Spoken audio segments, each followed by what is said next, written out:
Break ನಂತರ party ರೌಂಡ್ಸ್ಗೆ ಮತ್ತೊಮ್ಮೆ ಸ್ವಾಗತ. ಬ್ರೇಕ್ನ ಮೊದಲು ಕೂಡ ಕಾಂಗ್ರೆಸ್ ಒಳಜಗಳಕ್ಕೆ ಸಂಬಂಧಿಸಿದ್ದ ಸುದ್ದಿ, ಈಗಲೂ ಇನ್ನೊಂದು ಅಪ್ಡೇಟ್ ಇದೆ.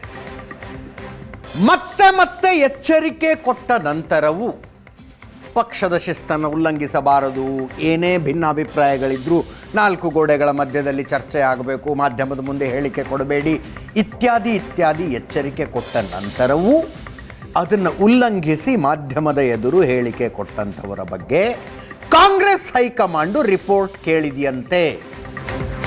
ಯಾರ್ಯಾರು ಯಾವ ವಿಷಯಕ್ಕೆ ಏನೇನು ಹೇಳಿಕೆ ಕೊಟ್ಟಿದ್ದಾರೆ ರಿಪೋರ್ಟ್ ಕೊಡಿ ಅಂದಿದೆಯಂತೆ.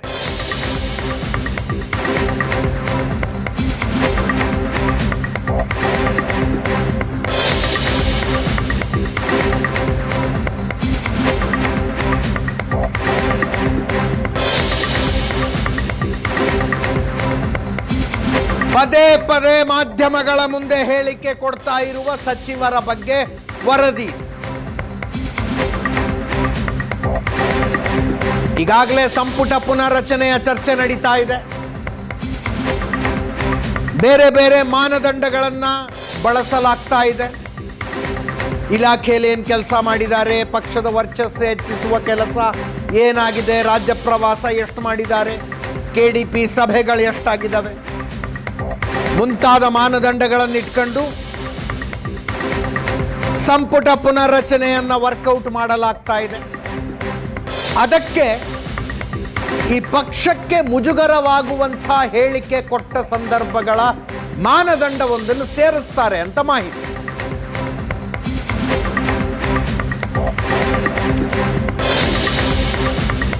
ಕೇಳೋದಕ್ಕೆ ಚೆನ್ನಾಗಿದೆ, ಇದೆಲ್ಲ ಪ್ರಾಕ್ಟಿಕಲಿ ಆಗೋದಲ್ಲ.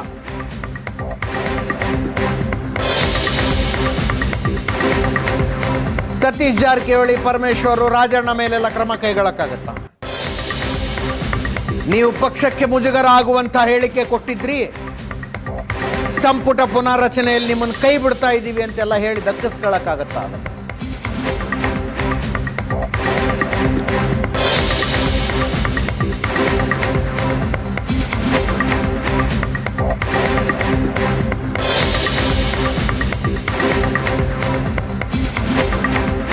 ವರದಿ ಕೊಡ್ಲಿ ಬಿಡಿ, ಯಾರು ಬೇಡ ಅಂತಾರೆ ಅಂತ ಪರಮೇಶ್ವರೇ ಹೇಳಿದ್ರು.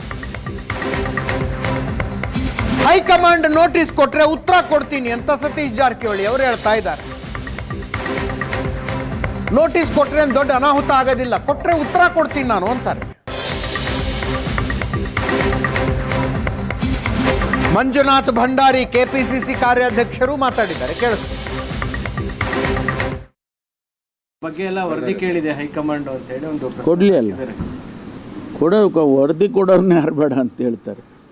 ವರದಿ ತಗೊಳಕ್ಕೆ ಅವರಿದ್ದಾರೆ, ಕೊಡಕ್ಕೆ ಇವರಿದ್ದಾರೆ. ಸುರ್ಜೇವಾಲರವರು ಇತ್ತೀಚೆಗೆ ಬೆಂಗಳೂರು ನಗರಕ್ಕೆ ಭೇಟಿಯನ್ನು ಕೊಟ್ಟು ಅಲ್ಲಿ ಕಾರ್ಯಕರ್ತರ ಹಾಗೂ ಎಲ್ಲ ಪಕ್ಷದ ಮುಖಂಡರುಗಳ, ಮಂತ್ರಿಗಳ ಜೊತೆ ಶಾಸಕರುಗಳೊಂದಿಗೆ ಚರ್ಚೆಯನ್ನು ಮಾಡಿದ್ರು. ಯಾವುದೇ ಕಾರಣಕ್ಕೂ ಪಕ್ಷದ ಶಿಸ್ತನ್ನ ಉಲ್ಲಂಘನೆಗಳನ್ನು ಮಾಡಬಾರದು. ಹಾಗೆ ತಮಗೆ ಏನಾದರೂ ಹೇಳಬೇಕು ಅನಿಸಿದ್ರೆ ಅದನ್ನು ತಾವುಗಳು ನಾಲ್ಕು ಗೋಡೆಗಳ ಮಧ್ಯದಲ್ಲಿ ಅದರ ಬಗ್ಗೆ ಚರ್ಚೆಯಾಗಬೇಕು ಅಂತ ಒಂದು ಸ್ಪಷ್ಟವಾದ ನಿರ್ದೇಶನವನ್ನು ಅವರು ನೀಡಿದರು. ಕಾಂಗ್ರೆಸ್ ಪಕ್ಷದ ರಾಜ್ಯದ ಅಧ್ಯಕ್ಷನ ಆಯ್ಕೆ ಮಾಡಬೇಕಾದ್ರೆ ಅದು ಶಾಸಕರ ಅಭಿಪ್ರಾಯವನ್ನು ಕೇಳೋದಲ್ಲ. ಶಾಸಕರ ಅಭಿಪ್ರಾಯವನ್ನು ಕೇಳೋದು ಮುಖ್ಯಮಂತ್ರಿಗಳನ್ನು ಮಾಡಬೇಕಾದ್ರೆ ಮಾತ್ರ. ಕಾಂಗ್ರೆಸ್ ಪಕ್ಷದ ಅಧ್ಯಕ್ಷರ ಆಯ್ಕೆ ಆಗುವಂಥವರು ಪಕ್ಷದಲ್ಲಿ ಎಷ್ಟು ನಿಷ್ಠೆಯಿಂದ ಇದ್ದಾರೆ, ಜನರೊಂದಿಗೆ ಅವರ ಕಷ್ಟ ಸುಖಗಳಿಗೆ ನೀವು ಸ್ಪಂದನೆಯನ್ನು ಮಾಡಬೇಕೇ ಹೊರತು ಪಕ್ಷದ ಅಧ್ಯಕ್ಷಗಳ ಚರ್ಚೆಗಳ ಬಗ್ಗೆ ಆಗಲಿ ಅಥವಾ ಮುಖ್ಯಮಂತ್ರಿ ಬದಲಾವಣೆಗಳಾಗಲಿ ಇನ್ನು ಮುಂದೆ ಮಾಡಬಾರ್ದು. ಒಂದು ವೇಳೆ ಇಂಥವ್ರು ಯಾರೇ ಮಾಡಿದ್ರು ಅವರಿಗೆ ವರಿಷ್ಠ ಮಂಡಳಿ ಅವರ ಮೇಲೆ ಶಿಸ್ತಿನ ಕ್ರಮ ತೆಗೆದುಕೊಳ್ಬೇಕಂತ ಹೇಳಿ ಒಬ್ಬ ಕಾರ್ಯಾಧ್ಯಕ್ಷನಾಗಿ ನಾನು ಇವತ್ತು ಒತ್ತಾಯವನ್ನು ಮಾಡ್ತಾ ಇದ್ದೀನಿ. ನಾವೇನು ಹೇಳಿದ್ದೀವಿ, ನೀವೇನು ಕೇಳಿದ್ರಿ, ಪ್ರೆಸೆಂಟೇಷನ್ ಆಗಿದ್ದು ಬೇರೆ ಇದೆ. ಅದಕ್ಕೆ ನಿಮಗೆ ನೋಟಿಸ್ ಕೊಟ್ಟಿದ ತಕ್ಷಣ ಏನೋ ಅನಾಹುತ ಆಗೋಲ್ಲ. ಅಧ್ಯಕ್ಷ ಉತ್ತರ ಕೊಡ್ತೀವಿ. ನಮ್ಮ ವರ್ಷನ್ ಭಾಳ ಸ್ಪಷ್ಟ ಇದೆ, ಯಾರಿಗೆ ನೋವು ಹೋಗಂಗೂ ನಮ್ಮ ಹೇಳಿಕೆಗಳಿರೋಲ್ಲ. ನಮ್ಮ ಕಾಂಗ್ರೆಸ್ ಬೀಟ್ ರಿಪೋರ್ಟರ್ ಮಾರುತೇಶ್ ನೇರ ಸಂಪರ್ಕದಲ್ಲಿದ್ದಾರೆ. ಮತ್ತೊಮ್ಮೆ ನನ್ನ ಕೊಲೆಗೆ ಪ್ರಶಾಂತ್ ನಾಥು ಕೂಡ. ಮಾರುತೇಶ್, ಏನು ಮಾಡೋಕ್ಕಾಗುತ್ತೆ ರೀ? ರಿಪೋರ್ಟ್ ತಗೊಂಡು ಸತೀಶ್ ಜಾರಕಿಹೊಳಿ ಅವ್ರ ಮೇಲೆ ಆ್ಯಕ್ಷನ್ ತಗೊಳಕ್ಕಾಗತ್ತಾ? ನೀವು ಮಾಧ್ಯಮಕ್ಕೆ ಹೇಳಿಕೆ ಕೊಟ್ಟಿದ್ರಿ ಅಂತ, ಅಥವಾ ಪರಮೇಶ್ವರ್ ಮೇಲೆ ಆ್ಯಕ್ಷನ್ ತಗೊಳಕ್ಕಾಗತ್ತಾ?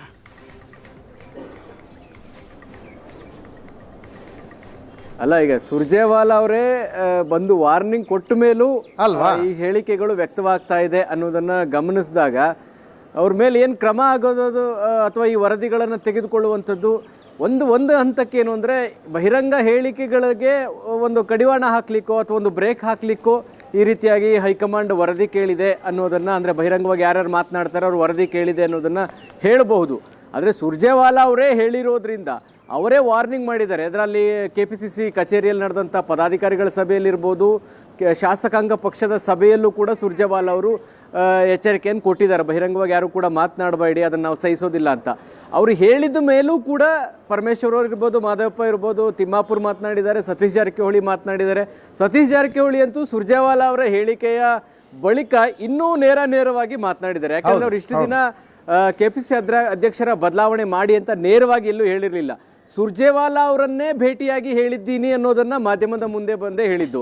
ಸೊ ಹೀಗಾಗಿ ಈ ವರದಿಗಳು ಪಡೆದುಕೊಳ್ಳುವಂಥದ್ದು, ಇದರ ಮೇಲೆ ನೋಟಿಸ್ಗಳು ಕೊಡುವಂಥದ್ದು, ಬಹುಶಃ ಅವ್ರು ನೋಟಿಸ್ ಕೊಡಲಿ, ಆನಂತರ ನಾವು ಇನ್ನೊಂದು ಹೆಜ್ಜೆ ಮುಂದಕ್ಕೆ ಹೋಗ್ತೀವಿ ಅನ್ನುವಂಥ ಒಂದು ಮುನ್ಸೂಚನೆ ಕೂಡ ಇರ್ಬೋದಾ ಅನ್ನೋದು ಗೊತ್ತಿಲ್ಲ. ಯಾಕೆಂದರೆ ಸುರ್ಜೇವಾಲಾ ಹೇಳಿದ ಮೇಲೂ ಕೂಡ ಈ ಅಭಿಪ್ರಾಯಗಳು ವ್ಯಕ್ತವಾಗ್ತಾ ಇದೆ, ಮಾಧ್ಯಮಗಳ ಮುಂದೆ ಬರ್ತಾ ಇದೆ ಅನ್ನುವಂಥದ್ದನ್ನು ಗಮನಿಸಿದಾಗ ಸೊ ನೋಟಿಸ್ ಕೊಡಲಿ, ನೋಡೇ ಬಿಡೋಣ ಅದೇನಾಗುತ್ತೆ. KPCC ಅಧ್ಯಕ್ಷರ ವಿಚಾರದಲ್ಲಿ ನಾವು ಕ್ಲಿಯರ್ ಕಟ್ ಆಗಿದ್ದೀವಿ ಅನ್ನೋದನ್ನು. ಯಾಕಂದರೆ ನೀವು ಗಮನಿಸಿ, ಪರಮೇಶ್ವರ್ ಅವರು ಹೇಳಿದ್ದಿರ್ಬೋದು, ರಾಜಣ್ಣ ಹೇಳಿದ್ದಿರ್ಬೋದು, ಸತೀಶ್ ಜಾರಕಿಹೊಳಿ ಹೇಳಿರ್ಬೋದು, ಈ ಎಲ್ಲ ಗೊಂದಲಗಳಿಗೂ ಕಾರಣ ನೀವೇ ಅನ್ನುವಂಥದ್ದು. ಅಂದರೆ ಹೈಕಮಾಂಡ್ ಈ ಹಿಂದೆ ಏನು ಘೋಷಣೆ ಮಾಡಿತ್ತು ಅದನ್ನಿಟ್ಕೊಂಡೇ ಇವರು ಮೂವರು ಕೂಡ ಪದೇ ಮಾತನಾಡ್ತಾ ಇದ್ದಾರೆ. ಯಾಕಂದರೆ ಸಾಕಷ್ಟು ಕಡೆ ಹೋದಾಗೆಲ್ಲ ಕೇಳ್ತಾರೆ, KPCC ಅಧ್ಯಕ್ಷರ ಬದಲಾವಣೆ ಇದೆಯಾ ಅಂತ ಕೇಳ್ತಾರೆ.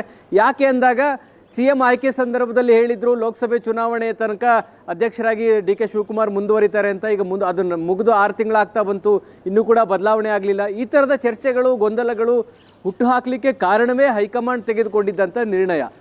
ಅವರು ಹೇಳೋದು DK ಶಿವಕುಮಾರ್ ಅವರನ್ನೇ ನೀವು ಮುಂದುವರಿಸ್ತೀರಾ ಅನ್ನೋದೇ ಆದರೆ ಅದನ್ನ ಅಧಿಕೃತವಾಗಿ ಹೇಳಿ ಅನ್ನುವಂಥ ಒತ್ತಾಯವನ್ನು ಹೈಕಮಾಂಡ್ ಮುಂದೆ ಇಟ್ಟಿದ್ದಾರೆ. ಇಲ್ಲ ಬದಲಾವಣೆಯನ್ನಾದರೂ ಮಾಡಿ. ಸೊ ಈ ಎರಡು ಕ್ಲಿಯರ್ ಕಟ್ ಆದಂಥ ಸ್ಟ್ಯಾಂಡ್ ಈ ಮೂವರು ಸಚಿವರುಗಳಲ್ಲಿ ಇದೆ. ಒಂದಂತೂ ನಿಶ್ಚಿತ, KPCC ಅಧ್ಯಕ್ಷ ಸ್ಥಾನದ ಬದಲಾವಣೆ ವಿಚಾರದಲ್ಲಿ CM ಆಪ್ತ ಬಣದವರು ಬಹಳ ಸ್ಟ್ರಾಂಗ್ ಇದ್ದಾರೆ ಮತ್ತು ಅವರ ಆರ್ಗ್ಯುಮೆಂಟ್ಗಳು ಕೂಡ ಬಹಳ ಸ್ಟ್ರಾಂಗ್ ಇದ್ದಾವೆ ಅನ್ನೋದ್ರಲ್ಲಿ ಯಾವುದೇ ಅನುಮಾನ ಬೇಡ. ಡಿನ್ನರ್ ಮೀಟಿಂಗ್ ಆದಾಗಲೂ ಕೂಡ ಇದೇ ವಿಚಾರ ಪ್ರಸ್ತಾಪ ಆಯಿತು ಅಂತ ನಾವು ಕೂಡ ಹೇಳಿದ್ವಿ. ಸೊ ಅದರ ಮುಂದುವರಿದ ಭಾಗವಾಗಿ ಹೈಕಮಾಂಡ್ನ ಪ್ರತಿನಿಧಿಯಾಗಿರುವವರು, ರಾಜ್ಯದ ಉಸ್ತುವಾರಿ ಆಗಿರತಕ್ಕಂಥವರು ವಾರ್ನ್ ಮಾಡಿದ ಮೇಲೂ ಕೂಡ ಈ ಚರ್ಚೆಗಳು ಮುನ್ನೆಲೆಗೆ ಬಂದಿದ್ದಾವೆ. ಅಂದರೆ ಇವರ ಬದಲಾವಣೆಗೆ CM ಆಪ್ತ ಬಣ ಎಷ್ಟು ಸ್ಟ್ರಾಂಗ್ ಆಗಿ ನಿಂತ್ಕೊಂಡಿದೆ ಅನ್ನೋದಂತೂ ಬಹಳ ಸ್ಪಷ್ಟ. ಅಜಿತ್. ಎಸ್ ಪ್ರಶಾಂತ್, ಇದು ಹೆಂಗಿದೆ ಅಂದರೆ ವರದಿ ಕೇಳಿದ ಹೈಕಮಾಂಡ್ ಅಂದ ಕೂಡಲೇ ಇವರೇನೋ ಹೆದರಿ ಗಡಗಡ ನಡಗ್ಬಿಡ್ತಾರೆ ಅನ್ನೋ ಲೆವೆಲ್ಗಿದೆ. ಇದು ಹಾಗೆಲ್ಲ ಆಗೋದಿಲ್ಲ ಅಂತ ಅಜಿತ್, ಇದನ್ನು 2-3 ದೃಷ್ಟಿಯಲ್ಲಿ ನೋಡ್ಬೇಕಾಗತ್ತೆ. ಒಂದು, ಹೈಕಮಾಂಡ್ DK ಶಿವಕುಮಾರ್ ಪರ ಇದೆ ಅಂತಕ್ಕಂಥದ್ದು ಕಳೆದ 1 ತಿಂಗಳ ಬೆಳವಣಿಗೆಗಳಲ್ಲಿ ಸ್ಪಷ್ಟ. ಹೌದು. ಮಂಜುನಾಥ್ ಭಂಡಾರಿ ಹೊರಗಡೆ ಬಂದು ಹೇಳ್ತಿದ್ದಾರೆ ಅಂತಂದರೆ ಅದನ್ನು DK ಶಿವಕುಮಾರ್ ಹೇಳ್ತಿದ್ದಾರೆ. ಸುರ್ಜೇವಾಲಾ ಕೂಡ ಮೇಲೆ ಒತ್ತಡ ಇರ್ತಕ್ಕಂಥದ್ದು ಯಾರ್ದು? DK ಶಿವಕುಮಾರ್. ನೋಡಿ, ಇದರಲ್ಲಿ 3 ಸಂಗತಿಗಳ ಮೇಲೆ ಮುಂದಿನ ರಾಜಕಾರಣ ನಿರ್ಧಾರ ಆಗುತ್ತೆ. ಒಂದು, ದಿಲ್ಲಿ ಹೈಕಮಾಂಡ್ ಯಾರ ಕಡೆ ಇದೆ, ರಾಷ್ಟ್ರೀಯ ರಾಜಕಾರಣದಲ್ಲಿ ಅದು ಬಹಳ ಮುಖ್ಯ.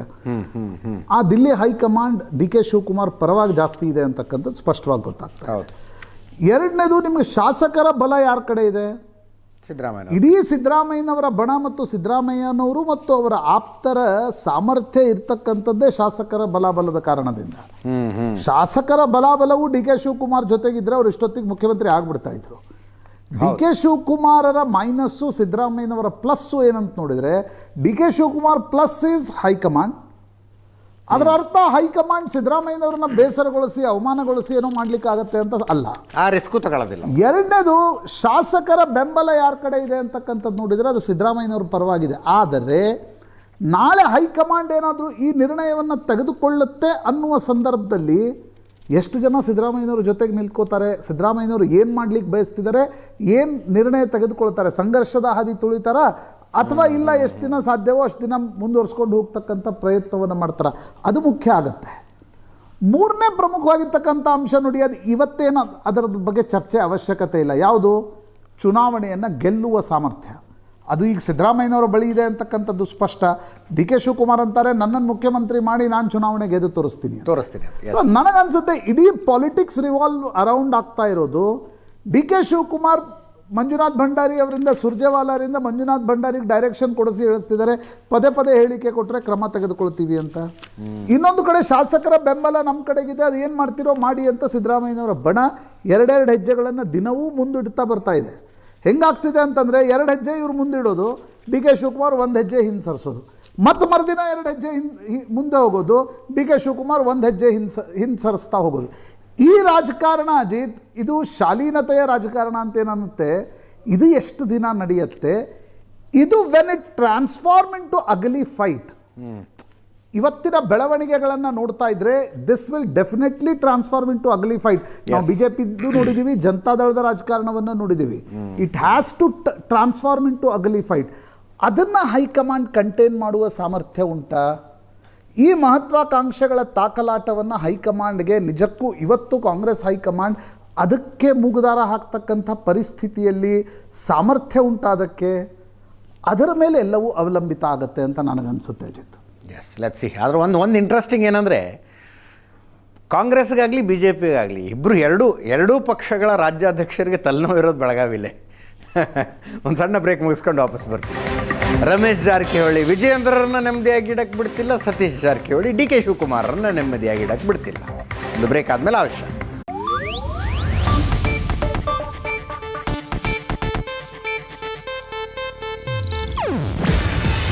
ಇದು ಏಷ್ಯಾನೆಟ್ ನ್ಯೂಸ್ ನೆಟ್ವರ್ಕ್ ಪ್ರಸ್ತುತಿ.